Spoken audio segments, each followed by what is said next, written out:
Mathematics के English medium session में आप सभी विद्यार्थियों का स्वागत है। आज हम लोग पढ़ेंगे invertible function and inverse of a function. यही हमारा last topic. Invertible function and inverse of a function, इसका डिफरेंशिएशन समझेंगे। If function is mapping from A to B is 1 1 onto function. If एक ऐसा फंक्शन है जो 1 1 भी है और ऑन टू भी है, इसका डिफरेंशिएशन पहले क्लियर कर चुके हैं। Then there exist a function g b to a, यानी ठीक इसका रिवर्स। अगर यह a से b है तो एक another function g b to a, then f is invertible and g is called inverse of f। ऐसा फंक्शन कोई f है कि a टू b है जो कि 1 1 और ऑन टू होना चाहिए, तब अनदर फंक्शन जो होना चाहिए g, वो ठीक इसका उल्टा यानी b टू a। तो f को कहा जाएगा इन्वर्टिबल फंक्शन एंड g को कहा जाएगा इन्वर्स ऑफ f। जैसे एग्जांपल हम लेंगे, यहाँ समझते हैं कि यहाँ पर हम अपने ढंग से एक एग्जांपल ले रहे हैं कि a और b कोई दो सेट है, फंक्शन a टू b है। तो इसमें 1 2 3 एलिमेंट लिया और इसमें 3 6 9 एलिमेंट लिया। तो इससे जस्ट फंक्शन 3 टाइम्स है, यानी fx इक्वल टू 3x। इसमें जो वैल्यू होता है वह x का वैल्यू होता है, ये फंक्शन का वैल्यू होता है। अगर हम x का वैल्यू 1 रखेंगे तो ये क्या होगा, 3 इंटू 1 दैट इज 3। इसका रिलेशन समझ लेते हैं। और दूसरा फंक्शन जो है g, यानी a टू b f है तो g b टू a लिखेगा, यानी b को पहले लिखेंगे a को बाद में। और यह क्या है, y/3, यानी ये 3 है तो इसे 1/3 टाइम्स कम है। 6 है तो 1/3 से मल्टीप्लाई करेंगे, ये मिलेगा। यानी अगर y का वैल्यू हम इस फंक्शन में 3 रखते हैं तो 3/3 रिजल्ट क्या देगा, 1 देगा। यानी हम लोग फंक्शन इस तरह से तैयार कर लिए हैं। तो इसी को हम लोग कहते हैं कि जैसे fx इक्वल टू 3x है तो दूसरा फंक्शन y के टर्म में है, तो इसको हम gx भी लिख सकते हैं, y के जगह पर x भी लिख सकते हैं। यानी fx 3x है तो gx x/3 है, यानी ठीक इसका उल्टा। यानी यह 3 टाइम्स ज्यादा है तो 1/3 टाइम्स वो कम जाएगा। क्लियर हो रहा है बात?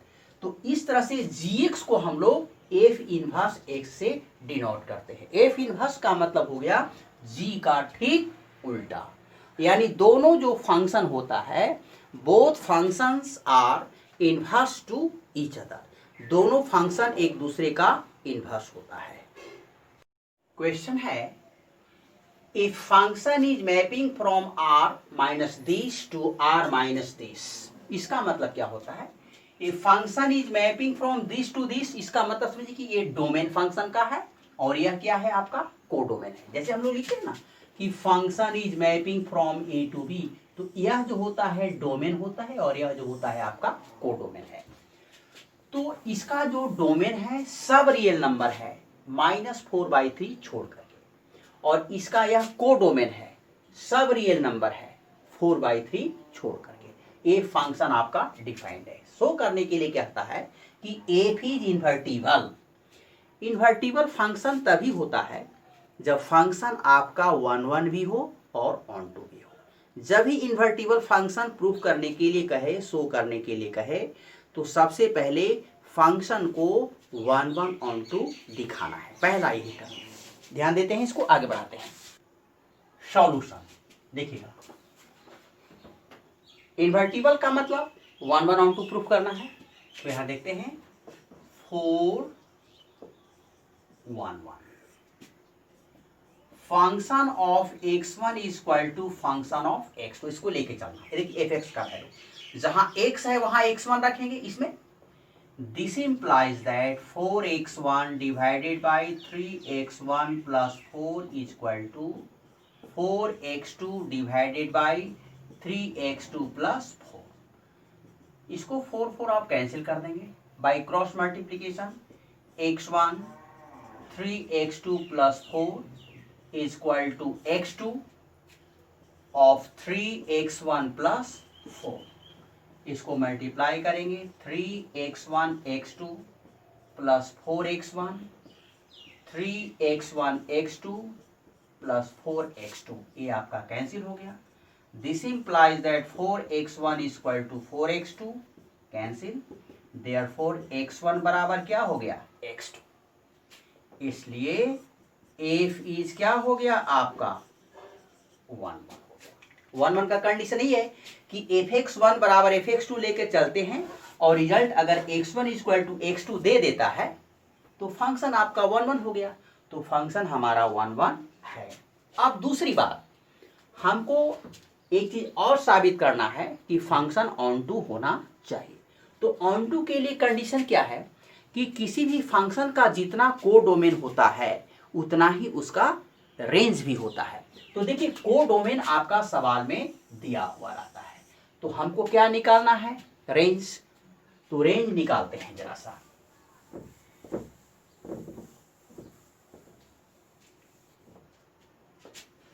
फोर ऑन टू रेंज कैसे निकाला जाता है, F X equal to Y, range निकालने का तरीका ये है, एक्स का वैल्यू वाई के टर्म में निकालना है, यानी this implies that F X का वैल्यू है आपका 4x divided by 3x plus 4 equal to Y, this implies that 4x equal to 3xy plus 4y, this implies that 4x minus 3xy equal to 4y। अब इसमें हम x को बाहर करेंगे तो 4 minus 3y equal to 4y, therefore x equal to 4y divided by 4 minus 3y। यहाँ पर समझना है कि y का वैल्यू क्या देता है रेंज।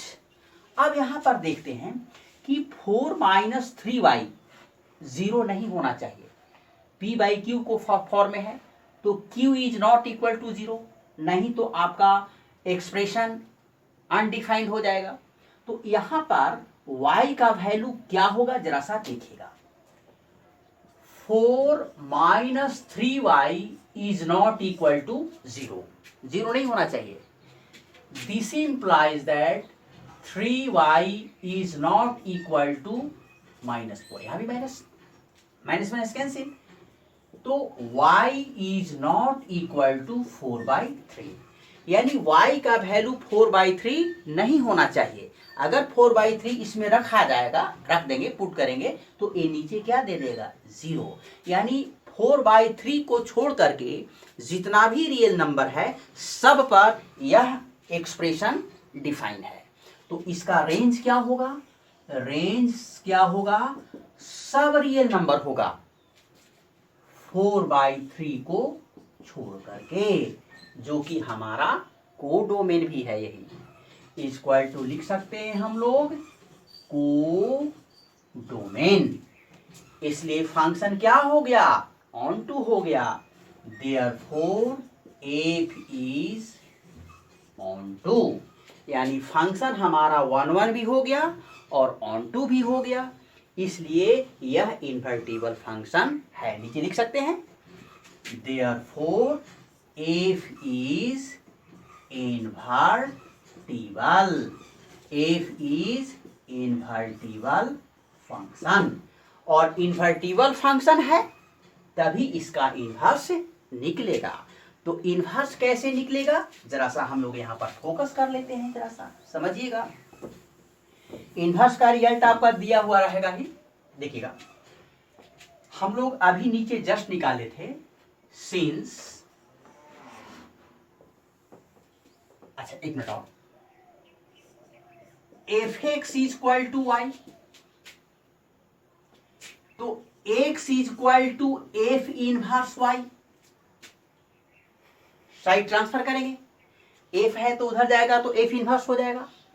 तो इसका वैल्यू हमारा नीचे आया हुआ था, क्या आया हुआ था 4y, यही था, एक मिनट थोड़ा सा 4y था, डिवाइडेड बाई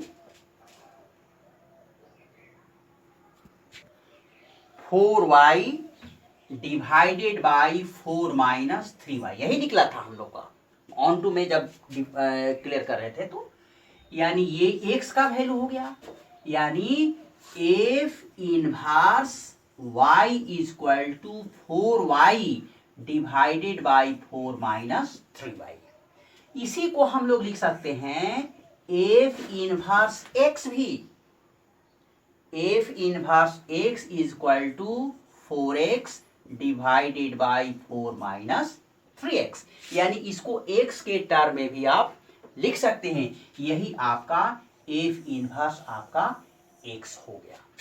अब जरा सा इसी को हम लोग क्लियर करके देख सकते हैं, इसको थोड़ा सा और डिटेल्स कर रहे हैं, जरा सा समझिएगा। यहां पर थोड़ा सा इसी को हम लोग थोड़ा सा और एक दूसरे तरह से एक्सप्लेन कर रहे हैं। कोई फंक्शन है उसका इनवर्स को एक्सप्लेन थोड़ा सा समझिएगा। जैसे एक्सप्लेनेशन,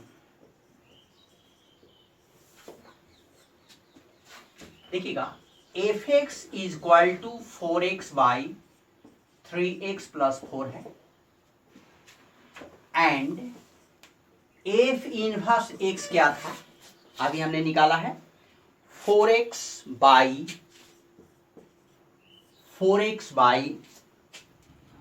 4 माइनस 3x, यही निकाला था एफ इनवर्स। अब देखिए दोनों एक दूसरे का कैसे रिवर्स देता है रिजल्ट, जरा सा समझिएगा। ये आपका फंक्शन है, ये देखिएगा ये फंक्शन a टू b है। इसमें हम x का वैल्यू अगर 1 रखते हैं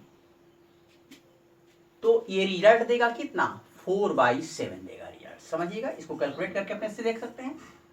अगर x का वैल्यू हम 2 रखते हैं तो ये रिजल्ट क्या देगा, 8/10,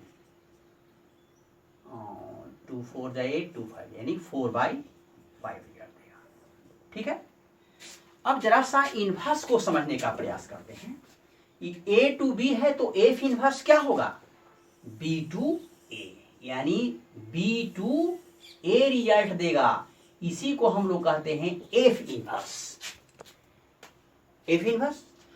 अब देखिएगा अगर हम b का वैल्यू a का वैल्यू, इसमें हम लोग अगर 4/7 रखते हैं तो देखिएगा अगर हम 4/7 रखते हैं तो यह रिजल्ट आपका 1 दे देगा। जैसा देखिएगा इसमें अगर हम x के जगह पर 4/7 रखते हैं तो देखिए रिजल्ट क्या देता है, 4 माइनस 3 इंटू 4/7, ये हो गया 16/7, 7 एलसीएम 28 माइनस 12, यानी 16/16 इज इक्वल टू 1। ठीक है, अगर हम 4/5 रखते हैं तो रिजल्ट आपका दे देगा 2 दे देगा। ठीक है, तो इस तरह से यह जो आपका एक्सप्रेशन प्राप्त हुआ, यह जो आपका जो फॉर्मूला क्लियर हो रहा है, इसके इनवर्स है, यानी यह जो है इसका अपोजिट फंक्शन इसको सेटिस्फाई कर रहा है। यानी यह ए टू बी है तो यह आपका बी टू ए हो गया। यही हमारा इन्वर्टिबल फंक्शन है और यही आपका इनवर्स है। देखिएगा इससे रिलेटेड सवाल 1 नंबर का भी बहुत आता है, जनरली आते रहता है। इसमें आता क्या है कि कोई फंक्शन दे देगा और कहेगा कि उसमें ऑप्शन देगा और कहेगा कि उसका इनवर्स क्या होगा। तो F X is equal to Y और x का वैल्यू y के टर्म में लाइएगा, वही आपका इनवर्स हो जाएगा। दूसरी बात यह है कि कोई भी फंक्शन को इन्वर्टिबल साबित करने के लिए कहेगा, इन्वर्टिबल प्रूफ करने के लिए कहेगा, तो आपको बस इतना ही करना है कि फंक्शन को 1 1 शो कर देना है। फंक्शन को 1 1 शो करने का मतलब कि fx1 इक्वल टू fx2 लेकर के चलेंगे, बताया था हमने, fx1 इक्वल टू fx2 लेकर के चलेंगे और x1 इक्वल टू x2। यह भी 1 नंबर का क्वेश्चन आ जाता है कि fx1 बराबर fx2 तो x1 बराबर x2, तो यह किस तरह का फंक्शन है, 1 1 फंक्शन है। तो 1 1 फंक्शन साबित करना है। और दूसरा है ऑन टू, तो ऑन टू के लिए क्या कंडीशन होता है कि जितना कोडोमेन है उतना ही फंक्शन का रेंज भी होगा। तो सवाल में कोडोमेन दिया हुआ रहता है, रेंज निकालना है, तो रेंज कैसे निकाला जाता है ये हमने आपको बता दिया है। बस आपका यही रिलेशन एंड फंक्शन का टॉपिक्स ख़त्म होता है। नेक्स्ट क्लास में हम लोग आगे पढ़ेंगे बाइनरी ऑपरेशन। जो विद्यार्थी इस चैनल को सब्सक्राइब नहीं किए हैं वो सब्सक्राइब करें, लाइक करें और शेयर करें। जहाँ तक हमें उम्मीद है कि कोई भी बोर्ड हो सिलेबस को कम करेगा। कोविड-19 के कारण क्लास डिस्टर्ब चल रहा है, इसलिए आपका सिलेबस में कमी किया जा सकता है। बहुत बहुत धन्यवाद।